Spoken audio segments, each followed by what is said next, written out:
St. Anselm's ontological argument has been a topic of philosophical debate and study for over 9 centuries. Some ridicule it for its simplicity and its bold conclusion. Others have praised it for its genius. Philosophers from Descartes to Alvin Plantinga have reformed it in attempts to strengthen it.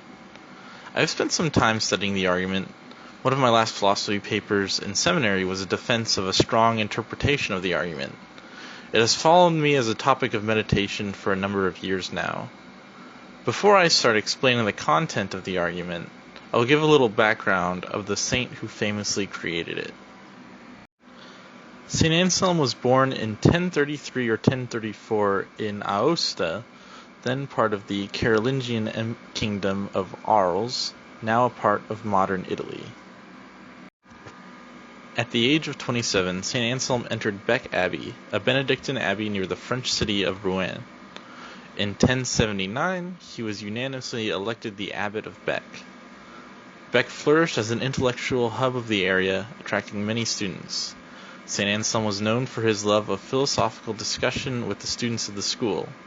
It was at this time that he wrote the Monologion and the Proslogion, which were products of these discussions. The Proslogion contains the text of the ontological argument. After the Norman conquest of England in 1066, the abbey had been gifted lands on the British Isles, and St. Anselm had become familiar with King William I, and later became the Archbishop of Canterbury in 1093. Before and after his installation, he found himself in conflict with King William II, and later with King Henry I. These resulted in 2 periods of exile, stemming from the king's desire to usurp the right to invest bishops. Anselm held that it was the Bishop of Rome's duty to appoint bishops, and this resulted in these periods of exile. He died on the 21st of April in 1109. It is believed that St. Thomas Becket originally requested his canonization in 1163, and he may have been officially canonized by 1170. His feast day is the 21st of April. In 1720, Pope Clement XI declared him a doctor of the Church, and he is known as the Magnificent Doctor, or the Marian Doctor, for his writings on the Blessed Virgin. The ontological argument begins in the text of the Proslogion with the opening verse of Psalm 14. The fool has said in his heart, there is no God. However, the fool certainly understands the term, something than which nothing greater can be thought, or aliquid quo maius nihil cogitare potest. I will shorten this phrase to the aliquid for the sake of brevity, even if he holds that it doesn't exist. This aliquid, if it exists in the realm of thought alone, is in fact not that which nothing greater can be thought, because it would be greater if it existed in reality. So the thing in thought alone is not the true aliquid. If the fool claims to understand what the aliquid means, then he must admit that it exists in reality. Hold on a second. St. Anselm has claimed to create an argument that, from a certain definition of God, all must acknowledge his existence if they adhere to logic. God, obviously, would be synonymous with the aliquid, and the aliquid's existence must be true. Obviously, this is a bold statement, and it did not go without challenge. Gaunilo, another Benedictine monk from Tours, wrote a letter on behalf of the fool. In this letter, he attempts to perform a reductio ad absurdum. He has formed St. Anselm's argument like this.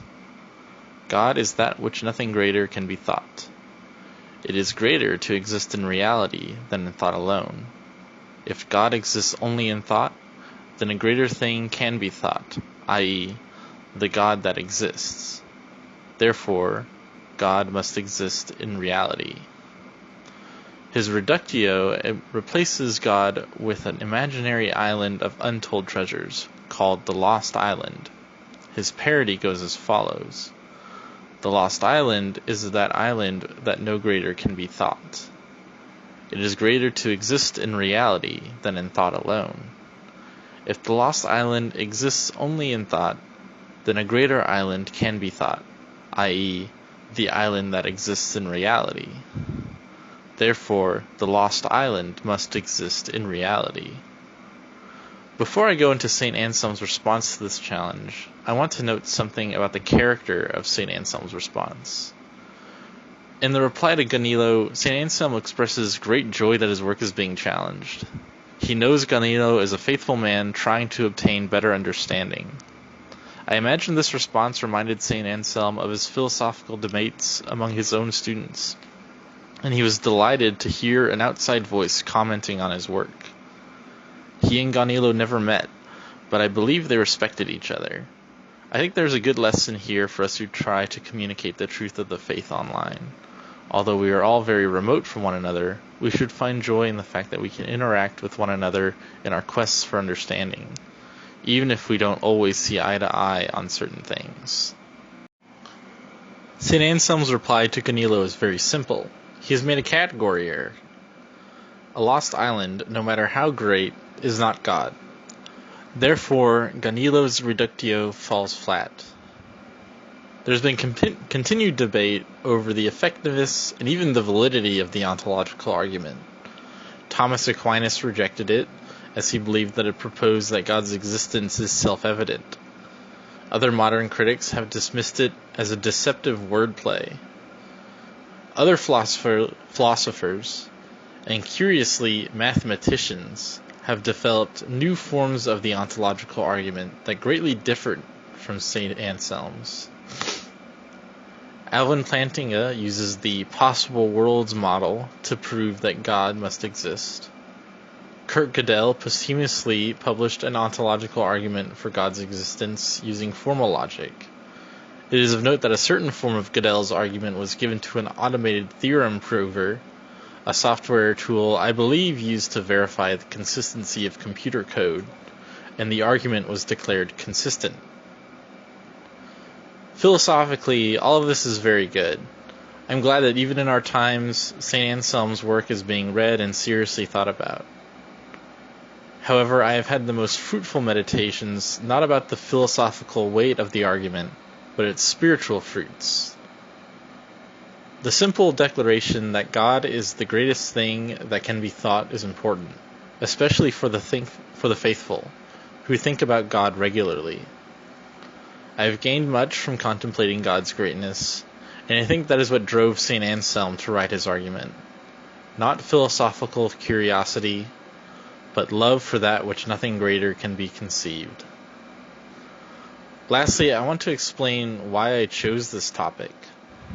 I must admit, I also find the ontological argument very curious, and I flip-flop between strong interpretations that say that it does absolutely prove that God must exist, and very weak interpretations that say necessity must be a property of God if he exists. I find some joy in trying to understand the different versions of the argument, and I'm very critical of some.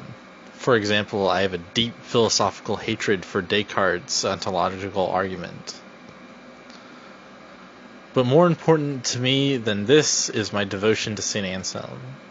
He was a man of true faith, and it showed in his joy that he had in his intellectual work and in his pastoral work. I hope to become more like him in my journey on this earth, but my love for him did not start with the ontological argument. It started with his work on the Blessed Virgin, entitled De Conceptu Virginali et de Originali Peccato, or On the Virgin Conception and Original Sin. An excerpt from this work is the second reading in the Office of Readings in the Liturgy of the Hours for the Solemnity of the Immaculate Conception of the Blessed Virgin Mary, which also happens to be my birthday. While Anselm did not believe in the Immaculate Conception as the dogma had not been developed, this work made the case that the Blessed Virgin must be so pure that her purity was second only to the divine. The consequences of my birth have prompted me to ponder the Immaculate Conception with regularity, and St. Anselm's words have always been a true guide in my meditation. It is my hope that this video may inspire you to read some of his works as well. I have left a link to the Proslogion in both English and Latin in the description. Thank you for watching, and please subscribe, like the video, and comment. Also, you may follow me on Twitter at the link in the description. Thank you.